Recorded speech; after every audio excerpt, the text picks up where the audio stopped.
Hola y bienvenidos a Revolución Educativa, el programa creado por Escuela de Experiencias donde vamos a compartir los mejores consejos para convertirnos en el cambio que queremos ver en la educación. Y para ello hoy contamos con un gran invitado, con Santiago Moll, profesor de secundaria, blogger, autor del blog Justifica tu respuesta y formador del profesorado. Hola, buenas tardes Santiago. Hola, muy buenas, Juan. Encantado. Pues he hecho una pequeña presentación, pero cuéntanos un poquito más quién es Santiago Moll y cuál es tu background. Bien, bueno, ya me has dicho tú, mi nombre es Santiago Moy, yo soy profesor de secundaria. Este año es mi 20º curso escolar, así que casi estoy de celebración. Y nada, yo nací en la isla de Menorca, concretamente en la localidad de Ciutadella, y hasta hace un par de años pues siempre he vivido allí, excepto la época de formación como universitario. Y nada, hace un par de años, como he dicho, pues decidí pues cruzar lo que sería la parte del Mediterráneo y ahora estoy viviendo en Barcelona y trabajo en un centro de secundaria de la localidad de Badalona como profesor de lengua castellana y literatura. De hecho, yo me formé, estudié la carrera de filología hispánica, aunque tengo muy claro que soy un filólogo con alma de tecnólogo.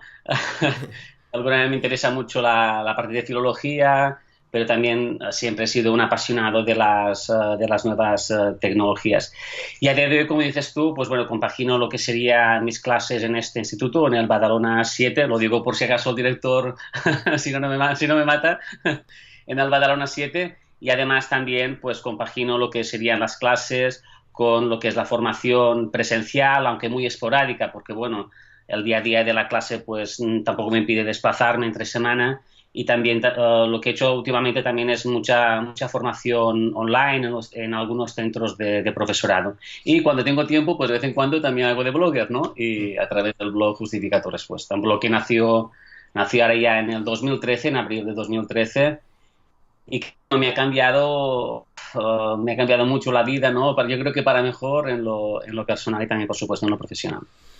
Totalmente de acuerdo y cuando dices cuando tengo tiempo, empatizo totalmente contigo y creo que no quede eso en saco roto, decir, no es cuando tienes tiempo, porque mantener un blog y un blog como el tuyo lleva un gran tiempo y aquellos que lo seguimos pues estamos súper agradecidos de ese tiempo que dedicas. Pero Muchas bueno, gracias. para empezar, hay una característica que he leído, decir que eres el segundo hermano entre dos hermanas que también están dedicadas a la educación. ¿Cómo nace ese interés por vosotros en la educación? ¿Cómo empezaste tú en este mundo de querer estar dedicado a la enseñanza?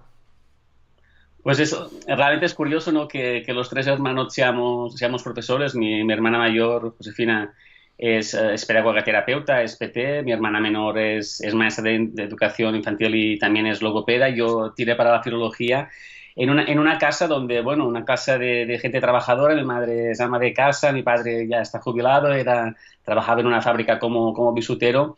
Pero fue realmente curioso porque yo, desde que tengo uso de razón, prácticamente tenía muy claro que quería ser profesor. Y de hecho, aunque estudié la carrera de filología, tenía muy claro que el objetivo final era tener la posibilidad de enseñar en el aula. No venimos de gente de profesionales, sino venimos de gente trabajadora, gente muy humilde, pero no sé, se ve que entre unos y otros nos animamos y curiosamente realmente es raro, ¿no? Ver como tres hermanos pues han tirado por el mismo camino y ahí andamos. Perfecto.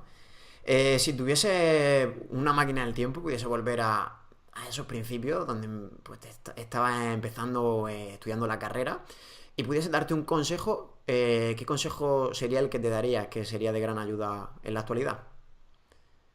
Bueno, bueno, los años de estudiante ya han quedado muy atrás, pero sí que tengo muy buenos recuerdos de mi época universitaria y lo que sí tengo muy claro es que durante los años que viví la carrera, en mi caso fueron 5 años, estudié en Palma de Mallorca, porque en Menorca todavía no existía universidad, pues me di cuenta de que había un tiempo para pasarlo bien, un tiempo para estar con los amigos, un tiempo para salir de farra, ¿no? Como se decía en aquella época, pero creo que también hay un tiempo para poder trabajar, para poder leer, para poder estudiar y para aprovechar el tiempo, ¿no? Yo creo que en un mundo tan competitivo como este, pues hay que saber aprovechar las oportunidades, aprovechar el tiempo y darte cuenta de que hay un tiempo para divertirse, ¿no? Para estar con los amigos, para estar con gente, para aprender nuevas experiencias, pero hay un tiempo también donde hay que aprovechar esa oportunidad que nos brindan las universidades o otros centros educativos para poder aprender. Y aprovechar el tiempo al máximo porque todo pasa muy, muy, muy, muy rápido. Perfecto. Sí que veo que en todos los artículos tiene un cierto especial interés el tiempo. Además, tiene un libro que está dedicado al tiempo. ¿Qué consejo podría pues, darnos y compartir pues, para la gestión del tiempo? ¿Qué aconsejaría? Bien, de hecho, una de las grandes preocupaciones, y como dices tú muy bien, uno del el leitmotiv tal vez que mueve muchos de los artículos, aparte de la parte emocional, es esa preocupación y yo diría casi obsesión por el tiempo y su aprovechamiento, ¿no? Yo siempre digo que en la escuela, lamentablemente, uno de los grandes enemigos que tenemos, tanto dentro como fuera de la escuela, es precisamente el tiempo, ¿no? Y lo que hay que intentar hacer es convertir ese tiempo, lejos de un enemigo, en convertirlo en el mejor de tus aliados. Y esto pasa sencillamente por algo muy difícil, que es la toma de decisiones, ¿no? Muchas veces perdemos mucho tiempo porque tratamos mucho tiempo en decidir aquello que es realmente importante.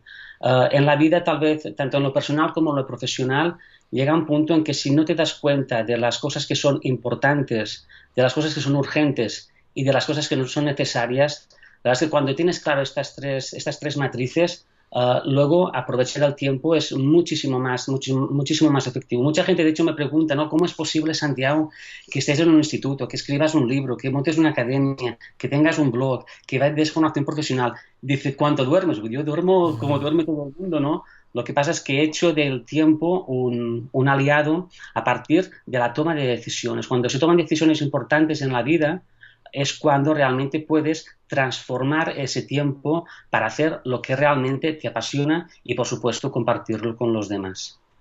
Qué bueno. En tu blog, pues lo que veo es que eres un gran lector. Es más, por ahí, por los primeros artículos, compartías que intentabas leer un libro cada 10 días. Ya no sé si puedes seguir cumpliendo ese ¿Sabes qué? tiempo.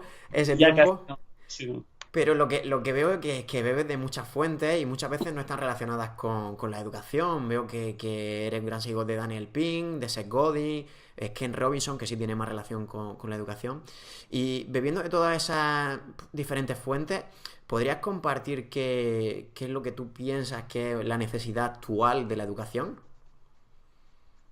Bien, yo creo que es la pregunta del millón de dólares o del millón de euros, pero hay algo muy importante, ¿no? Y es esa visión que te da la experiencia, los años de dar clases, ¿no? Ya son, como he dicho antes, 20 cursos. El otro día estaba calculando que creo que son más de 9.000 horas de docencia directa con los alumnos y te das cuenta que has pasado por leyes educativas, has pasado por metodologías, por algunas modas, ha entrado también todo el tema de lo que es el marketing, las tecnologías, y uno se da cuenta cuando va pasando todo esto y echa la vista atrás que lo más importante es encontrar un equilibrio, ¿no? Entre lo que yo llamo la escuela tradicional, que es una escuela que a veces últimamente está muy, muy denostada y que me parece que en la cual muchos hemos crecido y creo que no nos ha ido tan mal.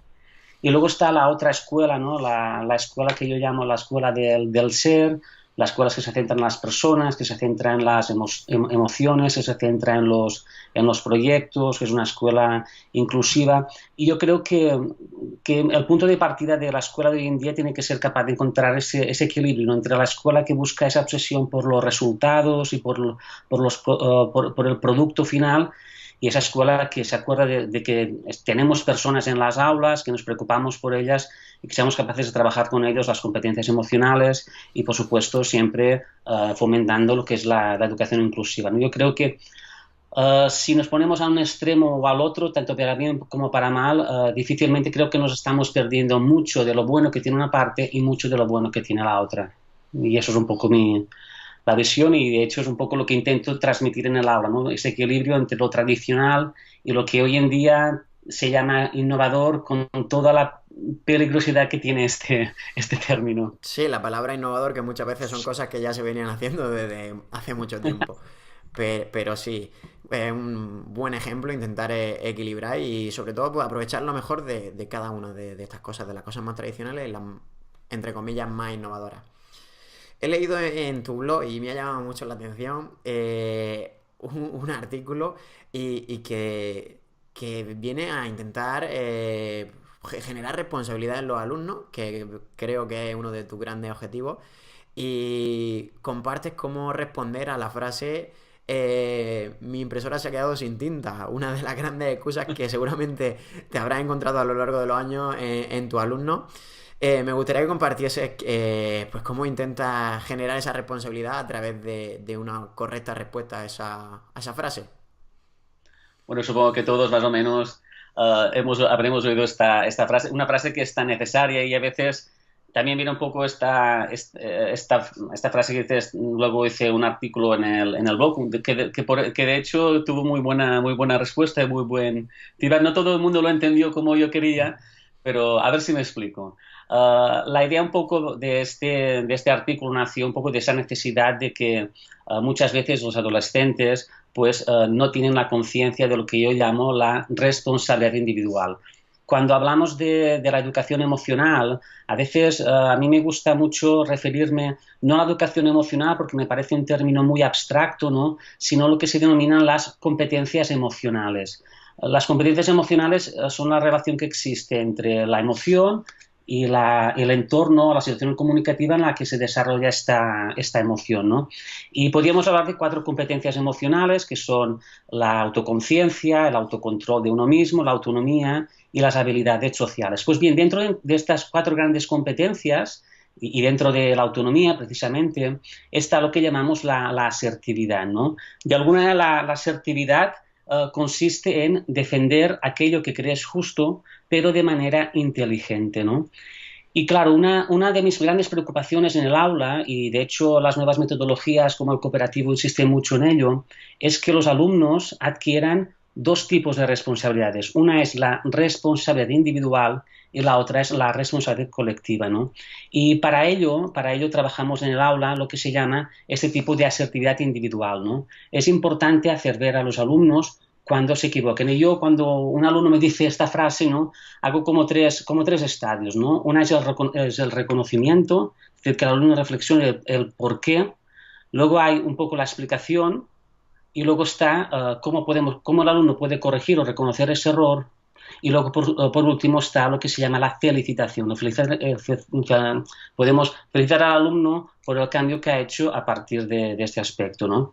Yo creo que en la escuela deberíamos trabajar 3 subcompetencias fundamentalmente, que son la empatía, aprender a escuchar, que hoy en día casi es lo más difícil que encontramos en la sociedad.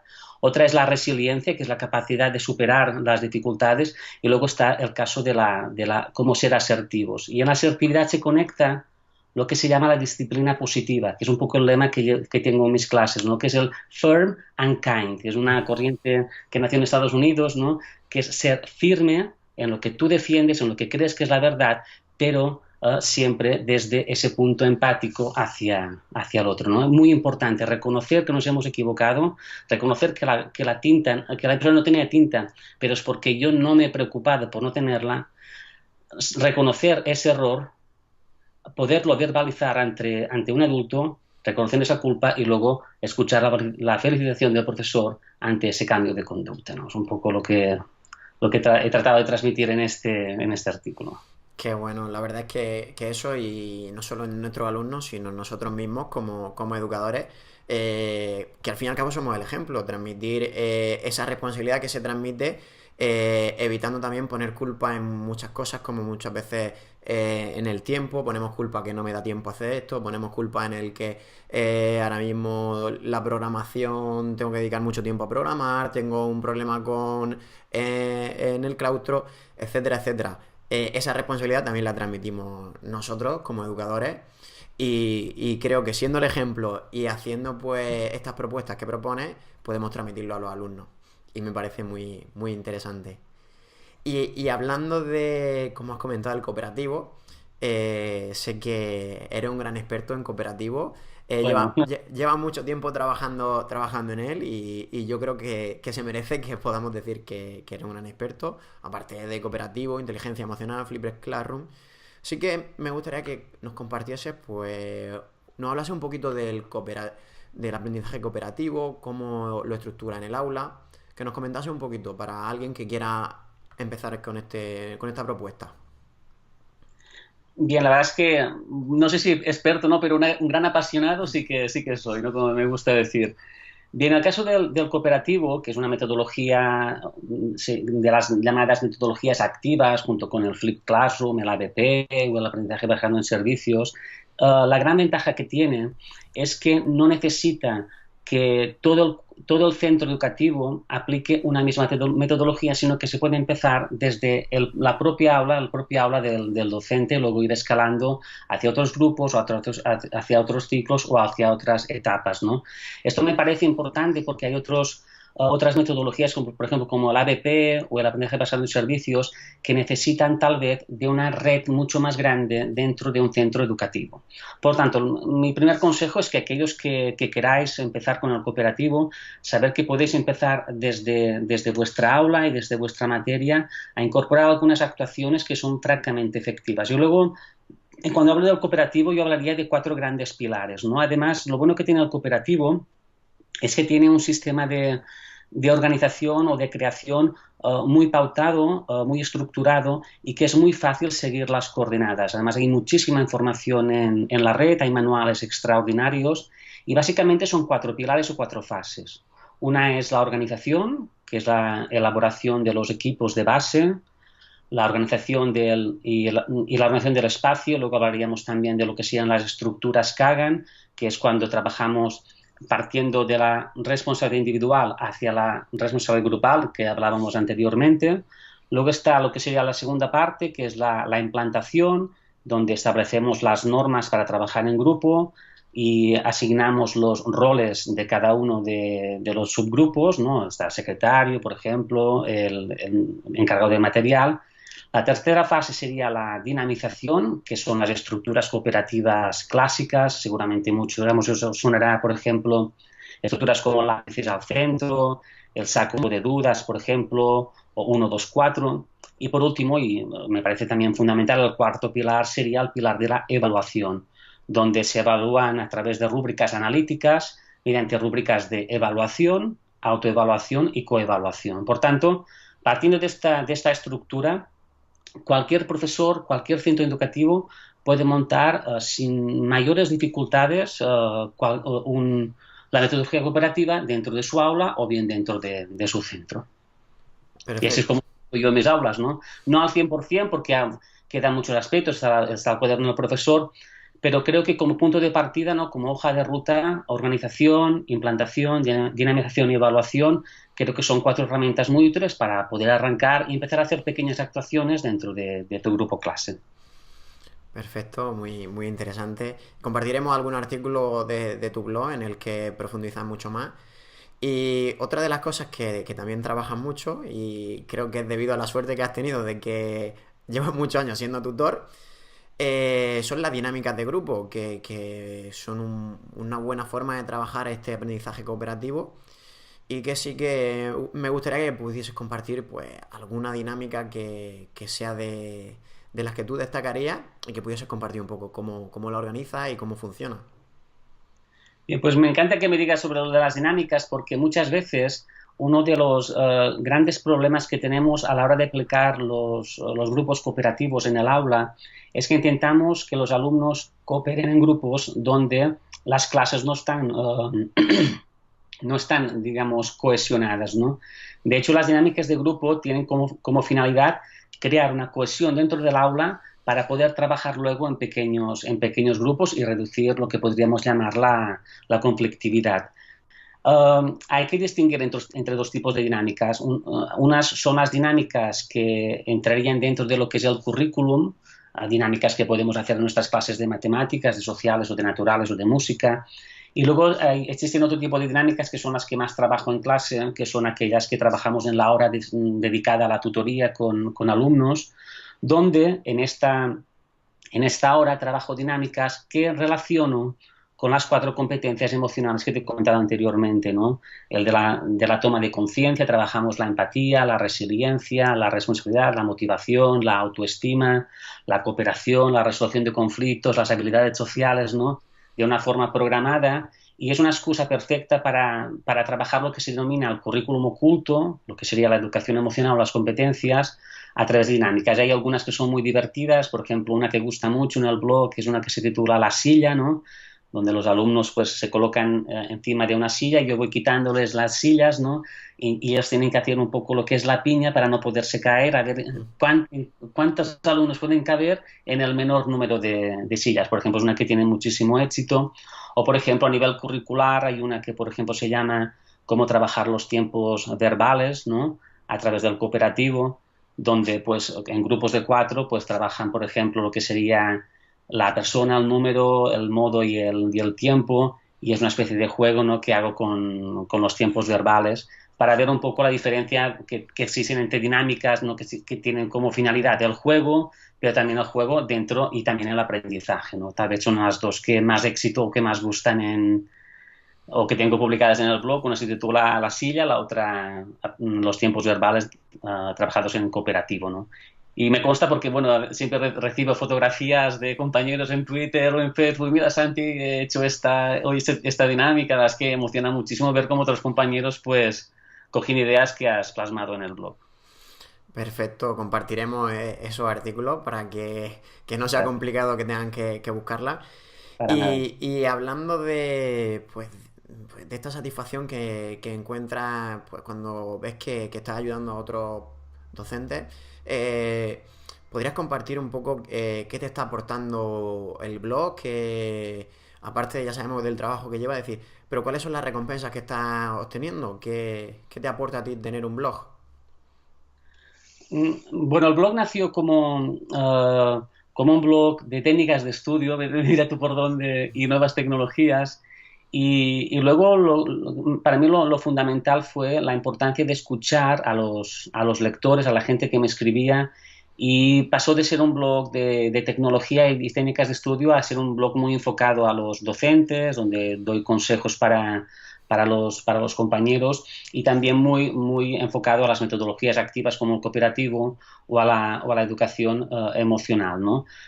El blog siempre ha tenido una finalidad muy clara, y es aportar valor, y aportar valor desde la experiencia que te da pues las horas que trabajas codo con codo con tus alumnos en el aula, ¿no?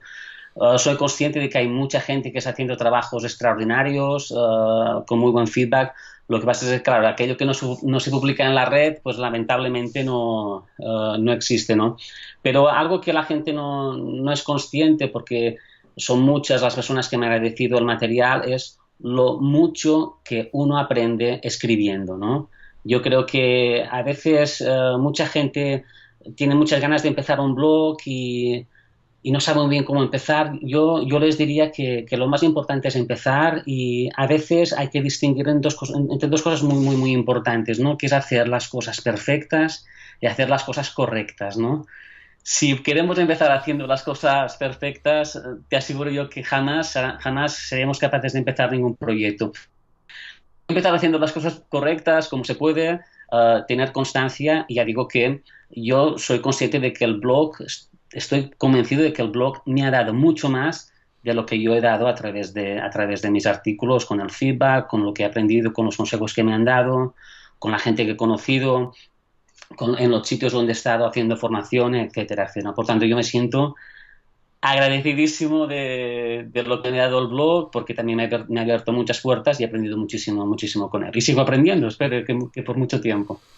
Pues sí, tienes razón y lo que comentas es que el proceso de reflexión, que muchas veces no, como educadores no tenemos ese tiempo de reflexionar, cuando estás delante de la pantalla de un ordenador y estás escribiendo un artículo, ese momento de reflexión es un gran momento de aprendizaje y pues que todas las personas que tienen un blog y lo utilizan para compartir pues las cosas que están aprendiendo en su día a día tienen ese proceso doble de aprendizaje, el que tienen en el aula o el que tienen en sus formaciones y el que luego tienen cuando lo están escribiendo. Y encima de todo, pues con la aportación que tienen, que pues otras personas que lo lean pueden aprender de él. Así es. Tengo que decir que pues esta mañana he terminado de leer tu libro empantallado. Que lo tenía ahí, vamos, no tenía la... Vamos, como todo, es decir, a veces queremos leer y queremos llevar a todo. Es decir, pero ya que sabía que iba a pasar por aquí, digo, tiene que ser el momento. Y me ha llamado mucho la atención, es decir, no solo lo que aportas para educación, sino lo que aportas también para los padres. Es decir, es un libro muy enfocado con perfiles educativos, pero que ayudará a muchísimos padres y a todos los padres que puedan ver esta entrevista. Es una gran guía. Es decir, ¿qué te ha aportado a ti esta visión de aportar a los padres una ayuda, una colaboración? Es decir, ¿qué has aprendido a través de la escritura de este libro? Bien, la verdad es que el proyecto de Empantallados fue un proyecto pues muy interesante. Me lo propuso la editorial Larousse, que quería un libro que fuera una guía, ¿no? Una guía desenfadada acerca de la educación digital y cómo podemos educar a los más niños o las más jóvenes con las nuevas tecnologías. La verdad es que fue difícil, ¿no? Fue complicado pues elaborar un libro por la responsabilidad que implica, ¿no? Pero es increíble darte cuenta de lo mucho que uno tiene que leer para poder escribir mínimamente bien, ¿no? Fue un año donde leí muchísimos artículos, perdón, me documenté muchísimo y creo que Empantallados tiene una visión, en primer lugar, muy optimista y hablo de un concepto que me parece fundamental, ¿no? Que es el concepto de herramienta, ¿no? Cuando hablamos de la tecnología hay que entenderlo como una herramienta y como cualquier herramienta que tenemos los seres humanos, podemos hacer de esa herramienta un buen uso o un mal uso, ¿no? Y yo creo que debemos partir de esa responsabilidad individual, ¿no? Que tenemos como ciudadanos, tanto adultos como gente más joven, e intentar, pues, desde la responsabilidad, pues, educar a la gente joven en las nuevas tecnologías, porque yo soy un defensor a ultranza, ¿no? Y me parece que es el futuro y desde una buena educación creo que, por supuesto, las herramientas digitales tienen que ser siempre nuestros enemigos y no nuestros aliados, perdón, y no nuestros enemigos. Esta es la finalidad del libro y espero que, bueno, que así lo haya entendido la gente que lo ha leído. Sí, totalmente. Y aunque, vamos, me defiendo en las tecnologías, pues la verdad que se aprende. Y me quedo con una frase que la voy a leer, que dice, eh, bueno, la frase no es tuya, yo sé que la has cogido de otro libro que también te encanta, luego hablaremos de ese libro, dice, la felicidad es un deber, deberíamos decidir ser felices, deberíamos esforzarnos para lograrlo, y al hacerlo deberíamos ayudar a quienes están a nuestro lado, e incluso a los que solo pasan de camino, para que puedan compartir nuestra felicidad. Me encanta esta frase. Yo sé que la has elegido tú como uno de los inicios de uno de los últimos capítulos.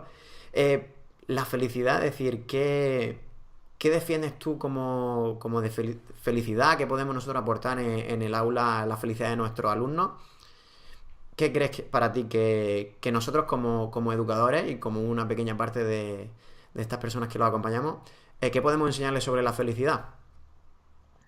La verdad es que es una pregunta complicada, pero creo que debemos intentar pues hacer como algo fundamental que nuestros alumnos estén contentos y estén felices, ¿no? Porque creo que en función de lo felices y contentos que están en las aulas, su predisposición para el aprendizaje pues es realmente exponencial. De ahí la importancia, ¿no?, de trabajar desde las competencias emocionales, porque si hacemos alumnos emocionalmente competentes, tenemos todas las herramientas para hacer alumnos emocionalmente felices, ¿no?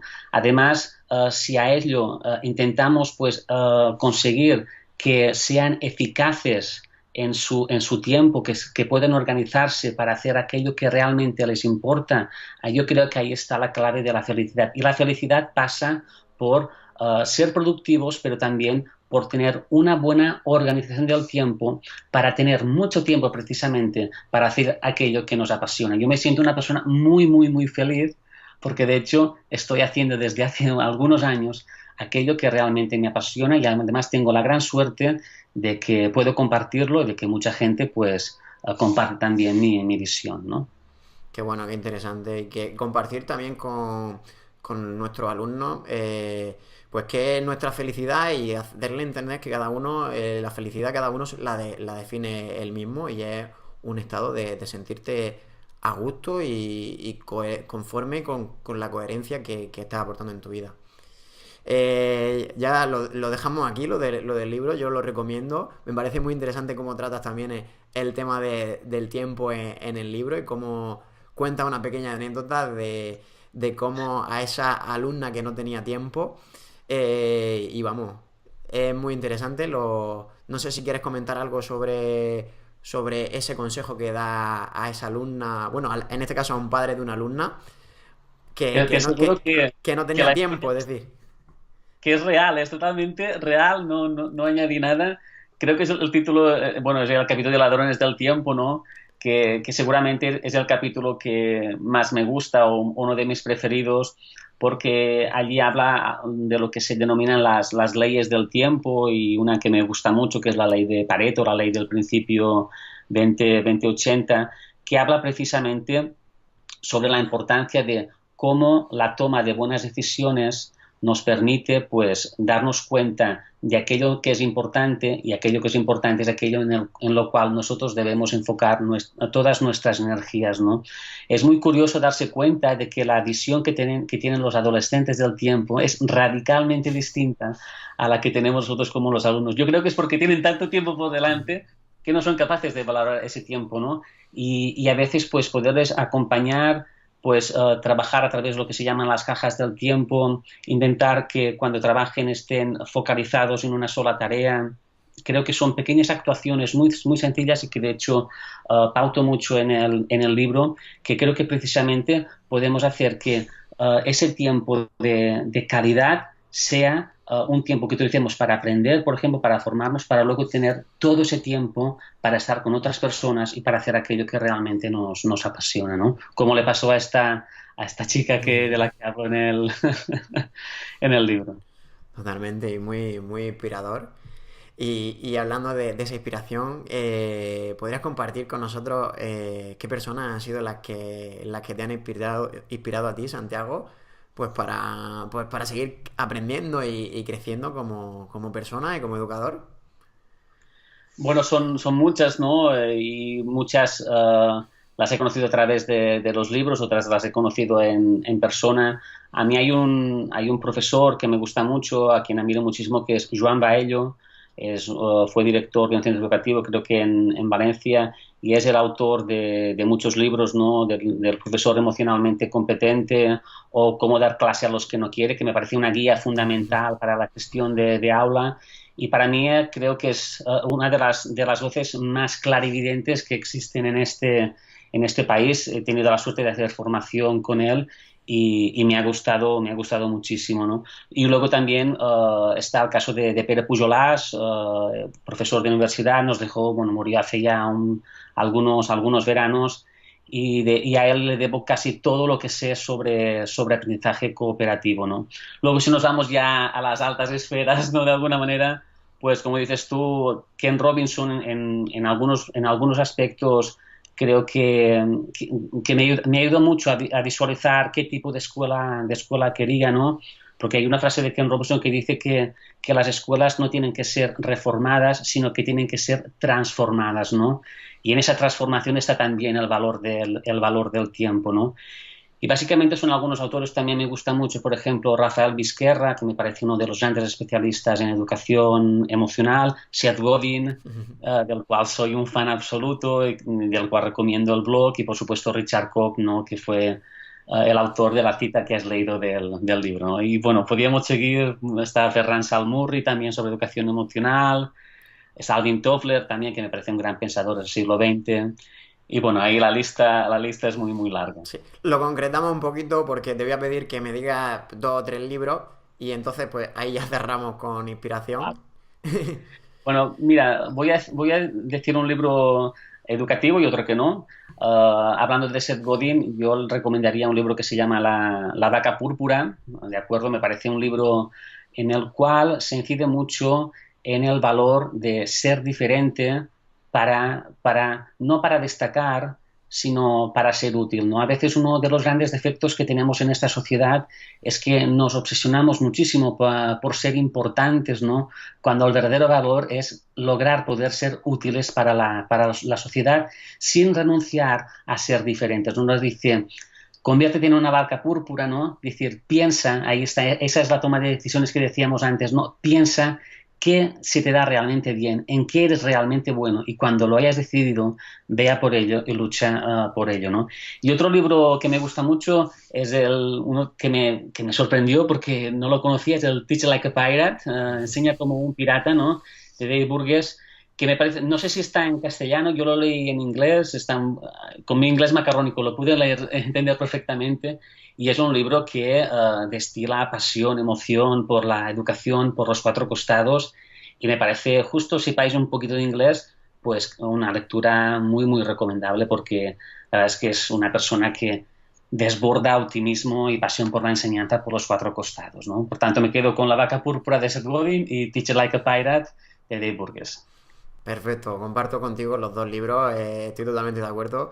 Ya te compartí en su momento que para mí Teach Like a Pirate es un antes y un después en la educación y es una guía, no sé cómo decirte, que despertó en mí y dije, vale, que la forma en la que entiendo yo la educación, hay más gente que la entiende.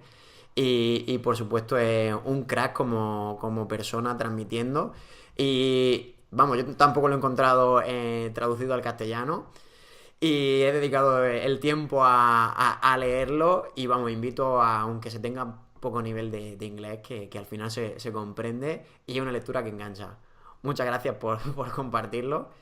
Y ahora sí que, hablando ya de tu lista de to-do, seguro que tienes una lista de tareas y estás centrado ahora mismo en algún proyecto. ¿Podrías compartirnos, Santiago, en qué es lo que te centra ahora mismo? ¿Cuál es el próximo proyecto que tienes entre manos o en el que estás ahora mismo? Bien, ahora justo hace unos días pues saqué mi último proyecto, ¿no? Que es una academia de formación online, ¿no? Que he titulado La Academia Justifica tu Respuesta, que es una plataforma Moodle donde ofrezco pues cursos sobre metodologías activas y nuevas tecnologías. Esta plataforma nació básicamente de la necesidad de dar respuesta a toda el alud de peticiones de formación que me pedían, ¿no? Y que por cuestiones de éticas, ¿no? Porque soy profesor, trabajo en un instituto, tengo un horario de jornada completa, me era completamente imposible pues satisfacer la demanda de muchos compañeros, me era imposible desplazarme a otras ciudades durante la semana y bueno, he visto que la formación online pues cada vez es un recurso, ¿no? Donde cada vez mucha gente por temas de desplazamientos, por muchos aspectos, por comodidad también, pues cada vez tiene más aceptación, pues me decidí por montar esta academia que aún está pues de alguna manera arrancando y a la que he dedicado mucho tiempo, mucha pasión y que espero que bueno que aquellos que se animen a hacer los cursos pues puedan encontrar los aprendizajes, ¿no? Que de alguna manera son una continuación algo más especializada de los artículos que